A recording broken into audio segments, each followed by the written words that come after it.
Georg Wilhelm Friedrich Hegel was a Prussian metaphysician who died in 1831.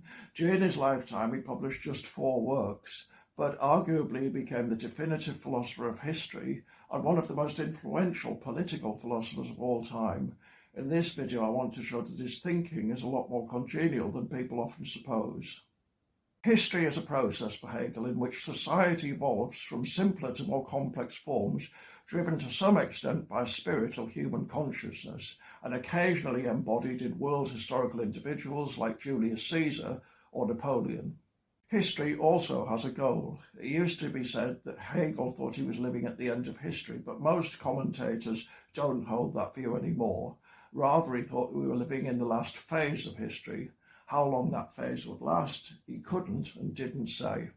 In any case, the goal of history is human self-awareness and freedom. For Hegel, humans are social products, so it isn't possible for us to have conceptions of freedom that aren't in some way derived from our position in history and society. He believed that history proper began when people first organised themselves into states, and that history is only possible on the basis of the state. But state in Hegel doesn't mean government, much less centralised government. It means the entire cultural, legal and political life of a people being defined primarily by the unity of its shared self-identification, not ethnically nor even nationally. He also thought history was a rational process. He even went so far as to say the real is rational and the rational is real. That needn't mean much. Yes, fascism was irrational, so according to Freud, a human being's deepest drives. But if anyone asks us, can you explain why fascism took hold in mid-20th century Europe, or can you explain the basic tenets of Freudianism, then the answer is yes, we can. There's also a sense in which the whole of reality is ideas and reason impregnated. To understand any object or experience, I have to be able to put it into some sort of relation to the rest of what I know, and I have to assume it's at least explicable in terms of the laws of physics. You very rarely find philosophers who are Hegelians in the same sense that some philosophers are Marxists. By that, I mean you don't get philosophers who say, yes, I know this isn't what Hegel meant, it's a deliberate modification, but I do stand by it, and yes, I do consider myself a Hegelian. I think that's partly because understanding him in the first place is such a full-time job. Assuming anyone fully understands him, you probably wouldn't say that about Marx.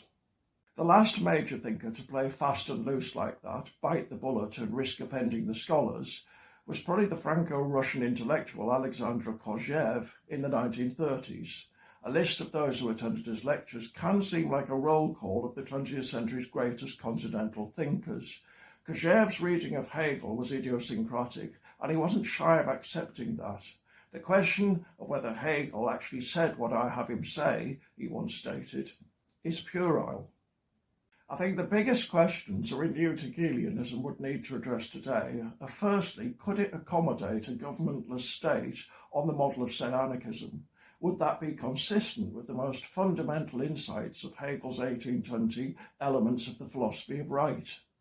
Secondly, to what extent do ideas drive history? There's a discussion to be had here with Marxism, one which it's not clear Hegelianism must lose. Thirdly, what do we mean by freedom? Interestingly, that's always been a question dear to both right and left-wing thinkers, and it may be the most fractious issue of all. Finally, what do we mean by world historical individuals? As I mentioned earlier, when Hegel considered this question, he tended to favour military conquerors, but I think that's a mistake. The likes of Albert Einstein, Sigmund Freud and Gustav Klimt would much more plausibly fit the bill and would give rise to a much more fruitful discussion. Anyway, that's my 2 cents worth.